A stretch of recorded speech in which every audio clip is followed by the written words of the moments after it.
kigayitse kubona umusore ushima Imana ahubwo icyo mbona kigayitse nukumva itukwa nk'iyahemutse nashakashatse icyo yabizira nsanga ikizira yuko ari ukuri nuko ishaka kuba umucyo abatayizi bakayigaya kw'ijuru hazajya barikorera sabavuga mwami mbe mwami ntibaruhuke ntabemeye guhomberwa ibyabo bari kwa mazina y'abamenwe kw'ijuru hazajya barikorera sabavuga mwami mbe mwami ntibaruhuke ntabemeye guhomberwa ibyabo bari kwa mazina y'abamenwe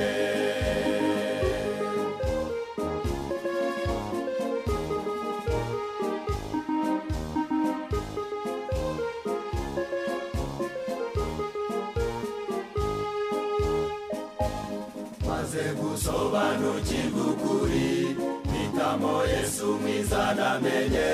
nubwo imigisha yanjye ari mike nzayigendamo yose uko ingana mu gihe cyose nzamara ku isi nzaba nitoza uko nzaririmba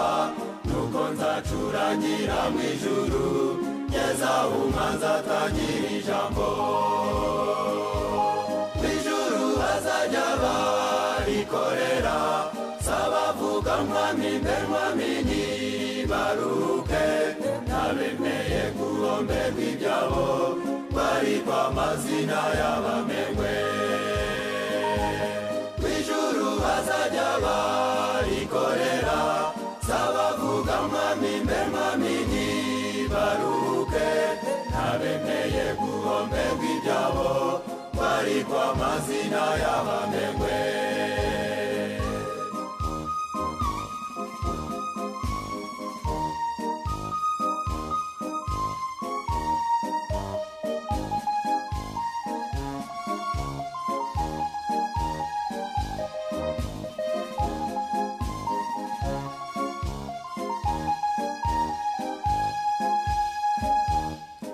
ushaka kuzabura ijuru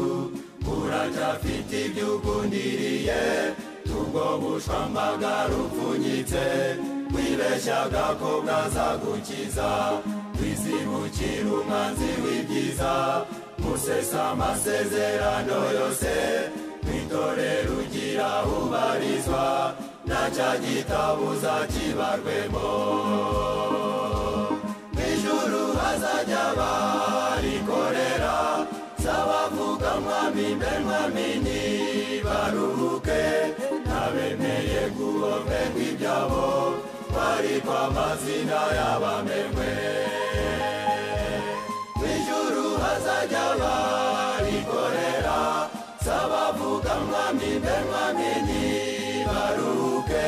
ntabemeye guhomberwa ibyabo bari kwa mazina y'abamenwe ntabemeye guhomberwa ibyabo bari kwa mazina y'abamenwe ntabemeye guhomberwa ibyabo bari kwa mazina y'abamenwe ntabemeye guhomberwa ibyabo bari kwa mazina y'abamenwe ntabemeye guhomberwa ibyabo bari kwa mazina y'abamenwe